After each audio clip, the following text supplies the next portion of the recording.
Okay, let's start the today's session. Dear students, in the last session, we were discussing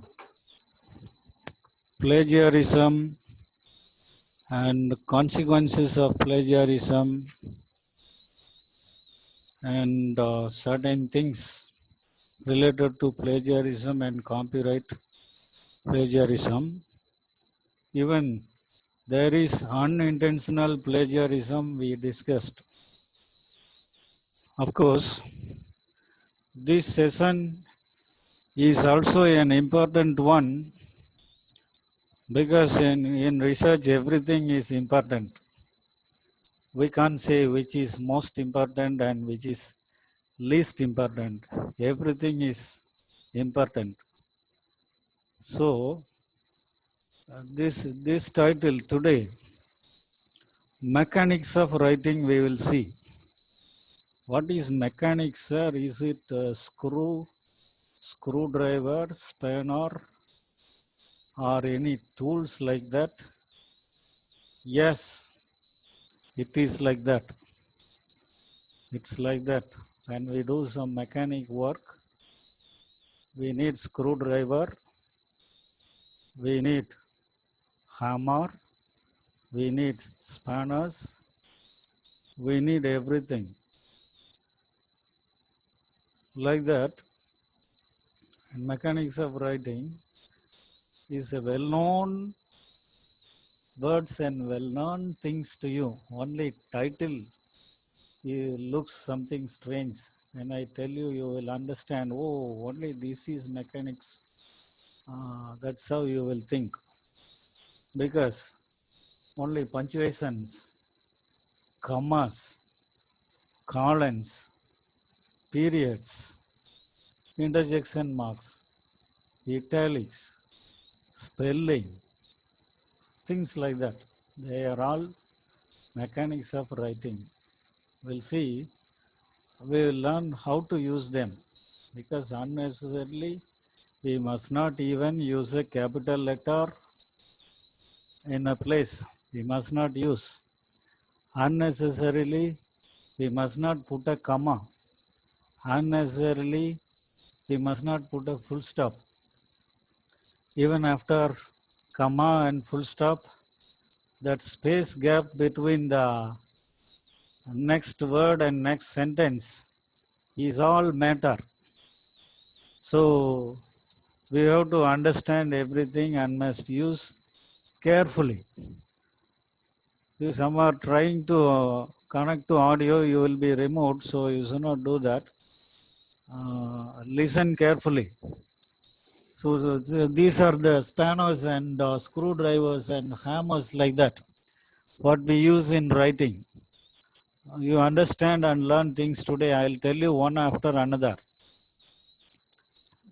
I'll tell you one after another today. Basic.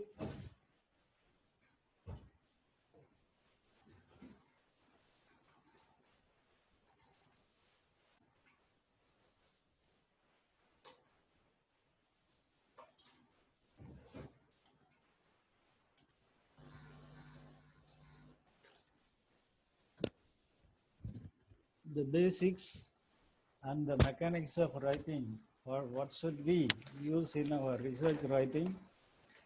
These are all the things today we are going to see in detail.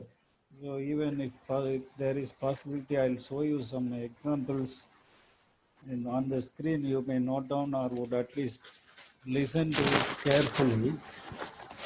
So first of all, what are all the mechanics of writing?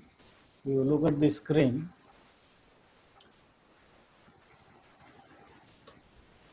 Mechanics of writing related to aspects of writing.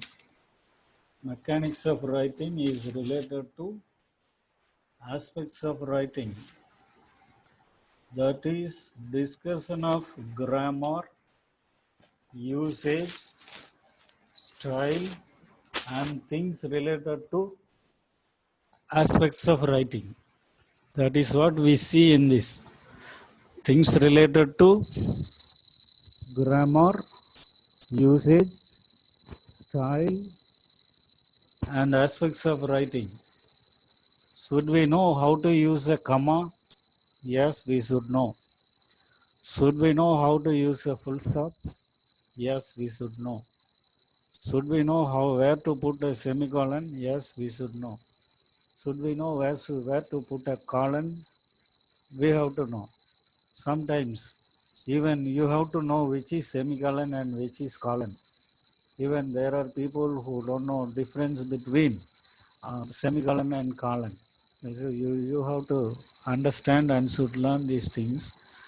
Of course, this you have learned in the modern English grammar paper as punctuation. Modern English grammar paper in first year you studied as punctuation. The same thing in research it is mechanics of writing. It is components of effective research scholarly writing. It's a components of effective research writing. It's a scholarly writing. We are not writing an essay or a paragraph on Diwali or on write a paragraph on cow like that as we referred on the first day. We see I'll show you the components of mechanics of writing as per our prescribed textbook, MLA handbook. MLA handbook, these are all the things given. Number one is spelling. Number one is spelling. So even on the spelling, there is possibility to commit mistakes, possibility to commit errors. Even you studied British and American spelling differences in school level itself. Of course, in UG level, it is reviewed. Next one is punctuation.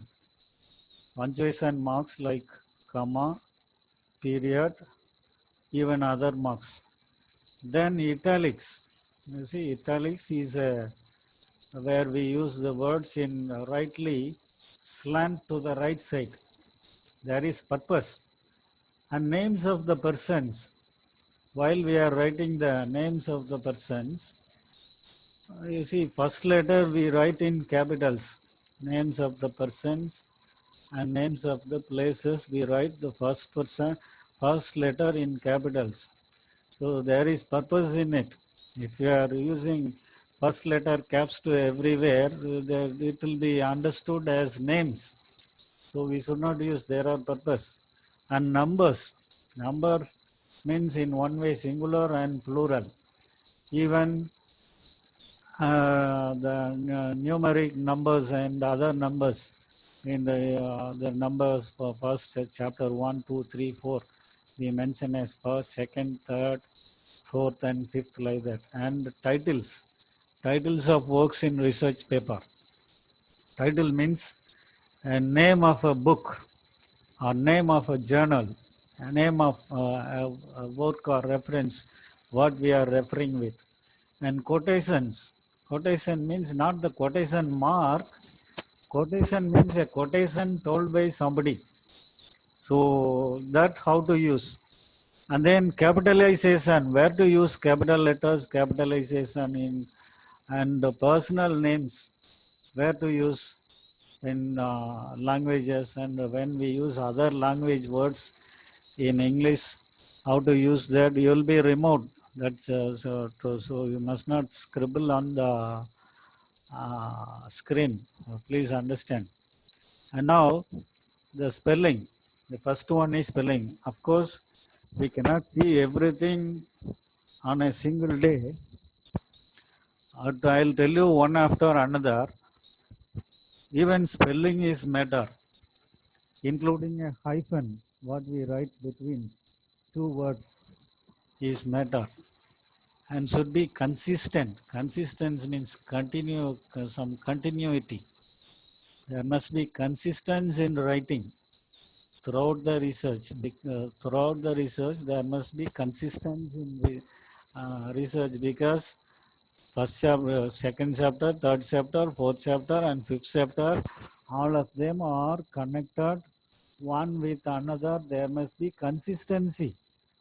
There must be consistency that must be maintained.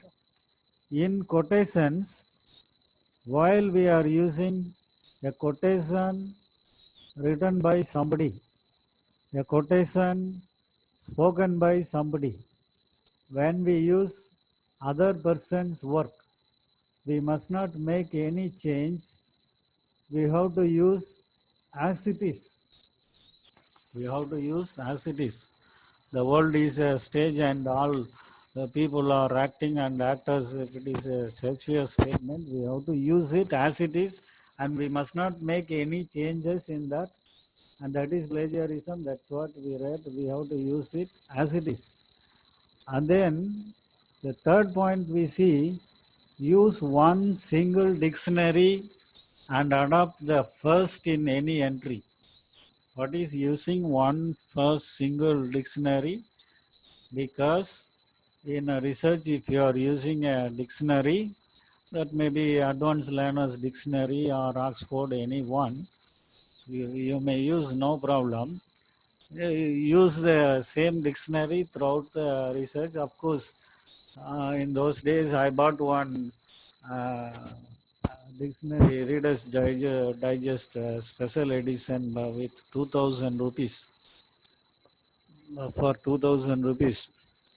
But today, not necessary because everything is available freely on internet.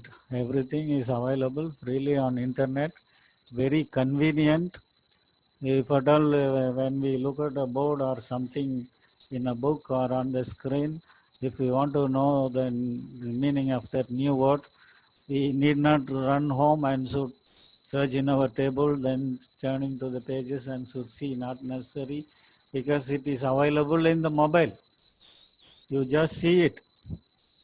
You just see it and understand the meaning. So whenever we English people, particularly, we must always be learning people.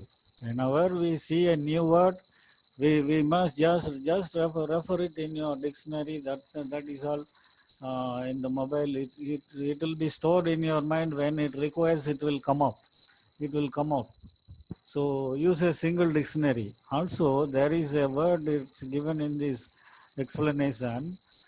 In every dictionary, take the first meaning. That may be for even for a word "a" and the. There they give 100 meanings. Take the first in entry. Take the first one in entry is given. So take the first one in entry. Next thing, take the use a single dictionary throughout your research. So I think you understand things. Now only the punctuation, only the spelling, only these things what we must know is learnt in this chapter. You see, next one, word division. Even in the spelling, word division, turn off the automatic hyphenation option in word processor. So automatically, when you type a compound word, when you type words like that, many a times computer itself suggests and sometimes it takes automatically a meaning. So in research, we must not do that for automatic takeaways. We have to assign. So you have to turn off the automatic hyphenation. It means only putting the hyphen. No automatic hyphens. We have to put. And dividing words at the ends of the lines are unnecessary and may be avoided and should be avoided. What is dividing words at the end of the ends of the lines unnecessary? For example, classroom is a word. Classroom is a word.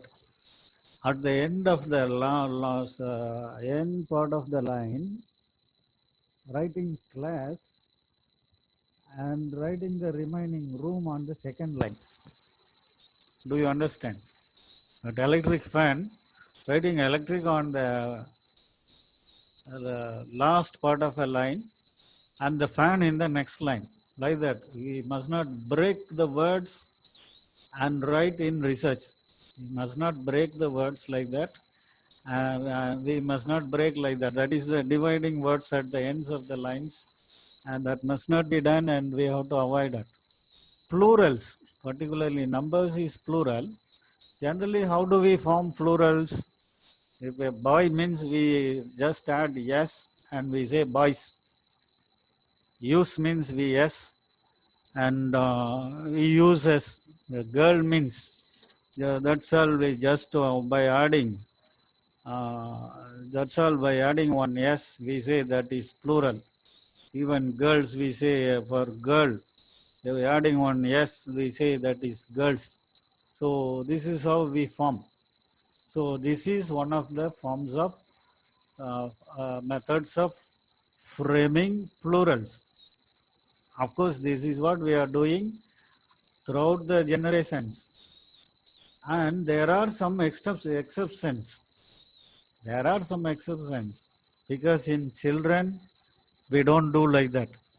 In children, we don't do like that. So while writing, we have to understand even the singular and plural problems, even though English is our subject, even though we study English in UG 3 years, PG 2 years, and MPhil, they removed the MPhil now.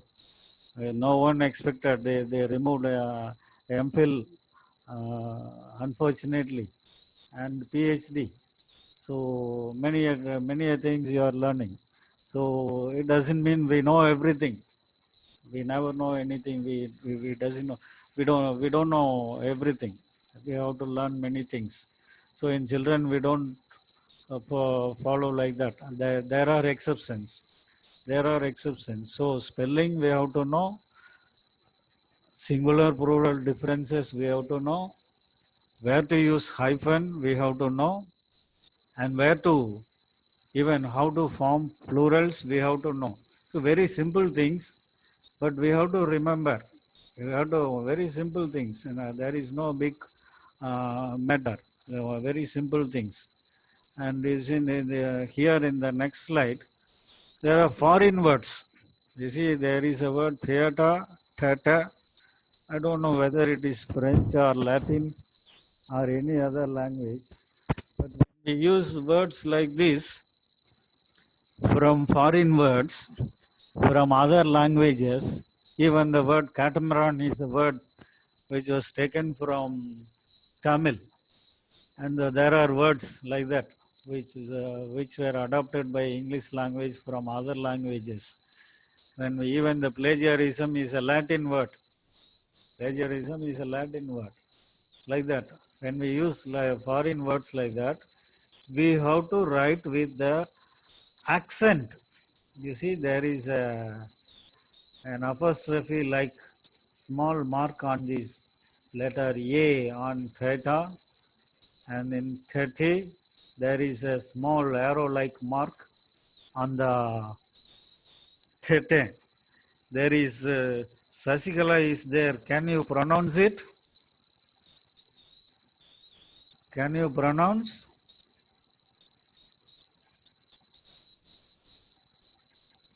Can you pronounce?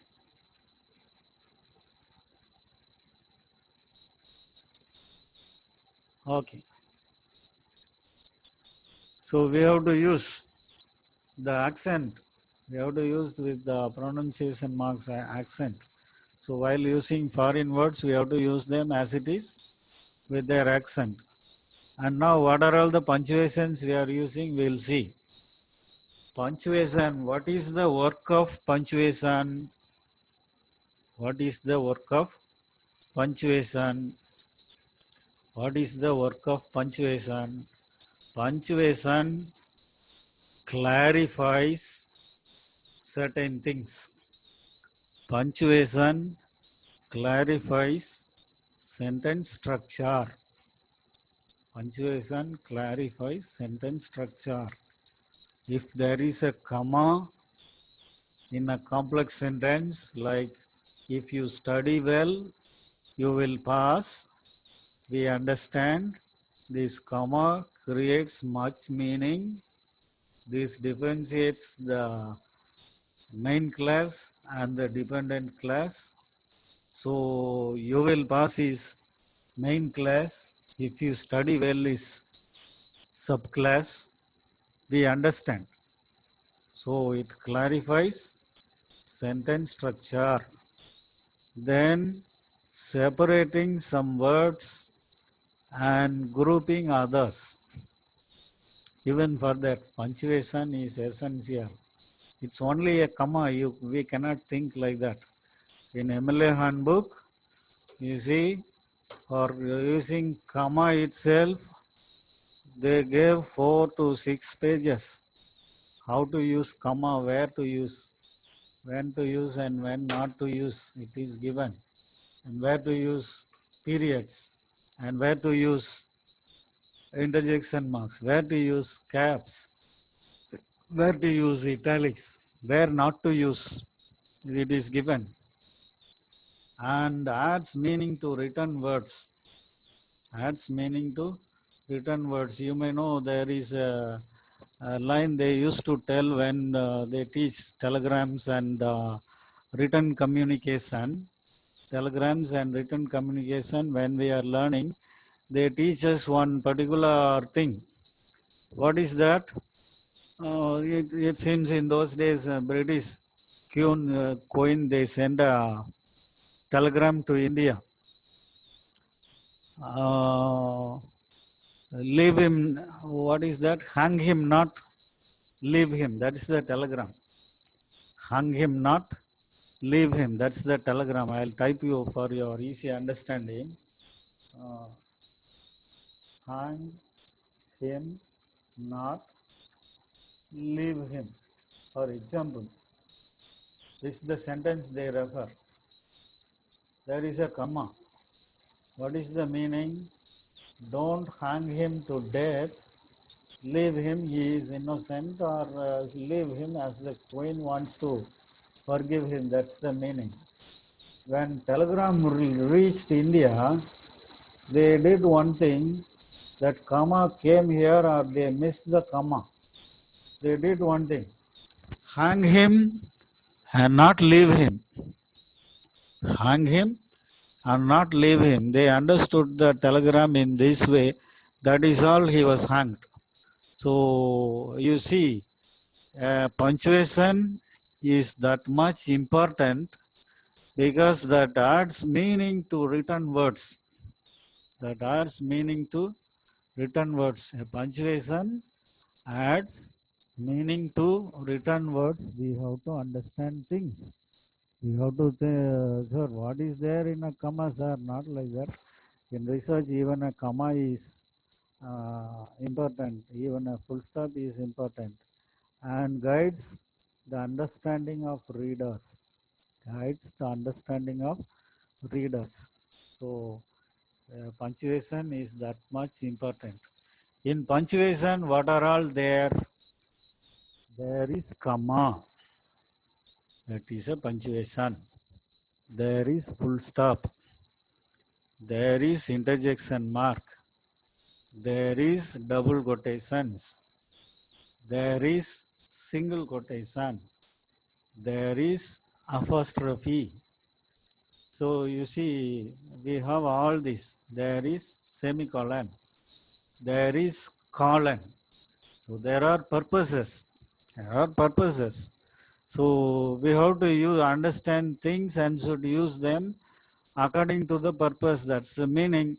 First one is comma. First one is comma. You see, where should we use comma is all given here. Even I minimized this to one slide or two slides. In the book, it is 5-6 pages. In the book, they gave 5-6 pages. You see, the first point, you see, use comma before a coordinating conjunction. Use comma before coordinating conjunction. You have to know what are all coordinating conjunctions. And, but, yet, so that, or else, therefore, even all of them are coordinating conjunctions. They are so useful to frame coordinating sentences or compound sentences. They are so useful. So when we use these connectives, left side of the sentence and right side of the sentence, they will stand in equal order. They stand in equal order. Only there you can use these connectives. That's the purpose of these connectives. So it's as like this in example. This example you see, the poem is ironic. The poem is ironic, for the poet's meaning contrasts with her words. Poem is ironic, for the poet's meaning contrasts with her words. Even many a times, your attitude is totally different from your words. You promise to behave well, you promise to study well, you promise to cooperate well, but behavior is not like that. So here the comma is used. Here the comma is used. So in coordinating conjunct sentences, you can use like this. Not only in complex sentences, in coordinating sentence compound also we can use. That is the purpose. So to make you to understand only, they give you this point. And in the next sentence you see, use commas to separate words. Use commas to separate words. What is an example? Here I wrote like this. We play cricket, football and tennis. So to separate words like this, we have to use comma. What are all the consequences of corona? Many are dying, become jobless. There is insecurity. If we use only words instead of the phrases, only phrases to be put comma and separated. And the next one, it says phrases and classes. Of course, I gave an example for class only. You see this example. If you work hard, you will improve. Just simple example. If you work hard, you will improve. We use the comma here. Use the comma here to separate two classes. This is main class and subclass. This we have used to separate. So a work of a comma is to separate used to use before coordinating conjunctions to separate words, phrases and classes. For sentences, full stop will separate. So comma's work is over here. A comma's work is over here. Today we will go up to commas, colons and semicolons. Okay, semicolons and colons. There we'll stop and we'll continue in the next session. So now semicolons, you see here. What is a semicolon? How will it look like? For example, you see this is the semicolon. Can you see? The fever has raised beyond control. This is semicolon. Semicolon, what does it mean? In Tamil, that is arai pulli. The semicolon is half full stop. The fever has raised beyond control. Still, I believe a tablet can reduce it. The fever has raised beyond control. Even a tablet can control it. That's the word I used there. This is the semicolon. So if semicolon is there, this sentence will be independent. It will be meaningful. It will be meaningful. It will be independent. Still we use semicolon. Why we use like that? In a concept, only if the half of the matter is presented and the remaining also to be told means where we use semicolon. That means not like complex sentence. This is a completed one. Sentence is complete, but there is a concept is remaining. some concept is to be told, something is remaining. On that case only we use semicolons. And you see the second sentence, you understand things, I think you understand because you studied the same in modern English grammar. Of course, you have to remember comma, full stop, semicolon, colon, interjection, quotation marks, italics, and everything to write in the exam. You have to remember. At least you may know things, but you have to remember names and when only you can write. You see this point. Use semicolons between items in a series when the items contain commas. Use semicolon between items in a series when the items contain commas. Here you see, present at the symposium were Henry Gulam, the art critic,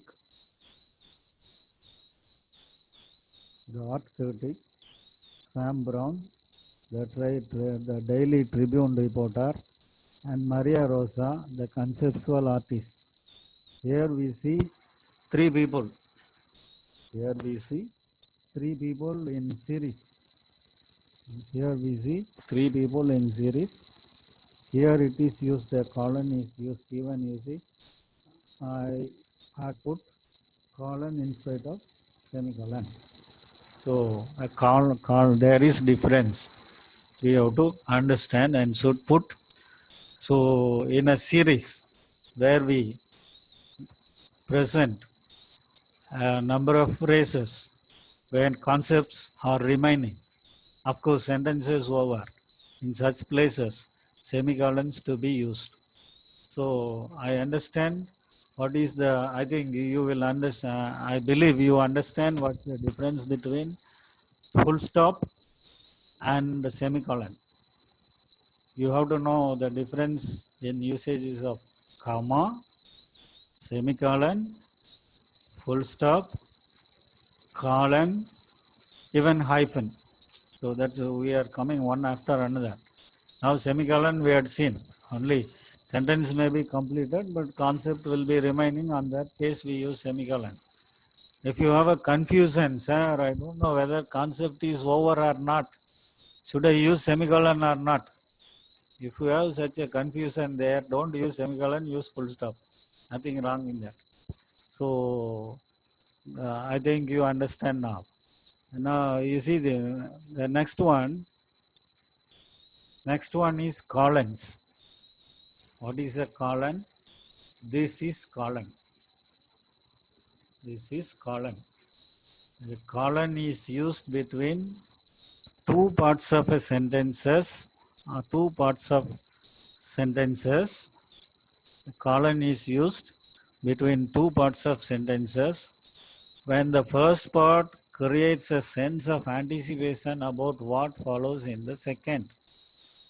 The one space means after typing colon, you have to give only one space. That is what given in MLA handbook. Actually, if you go for typewriting, in typewriting class, they will teach you after comma only one space, after full stop two spaces, after colon two spaces, after semicolon two spaces, after interjection two spaces they will teach. But MLA handbook says after colon only one space. Sir, which is right? I don't know which is right. When it comes to research, MLA handbook is final. So when we write research, use one space, that is enough. So after typing a colon, giving one space is the right thing. That is what given here. Only one space gap. Okay, what does this colon means? The colon means that is a definition. That is a definition or statement of a person. If a colon puts here like this, Rudyard Kipling says, that's the meaning. Rudyard Kipling said, that's the meaning. So that is a definition of a person. So that if poem you would have studied, that if poem, Rudyard Kipling says if, that poem. So after this, automatically double quotation will come. That is like our direct and in direct speech, as you use the quotation. When you use that double quotation, that means that is a statement or a thing quoted by a person.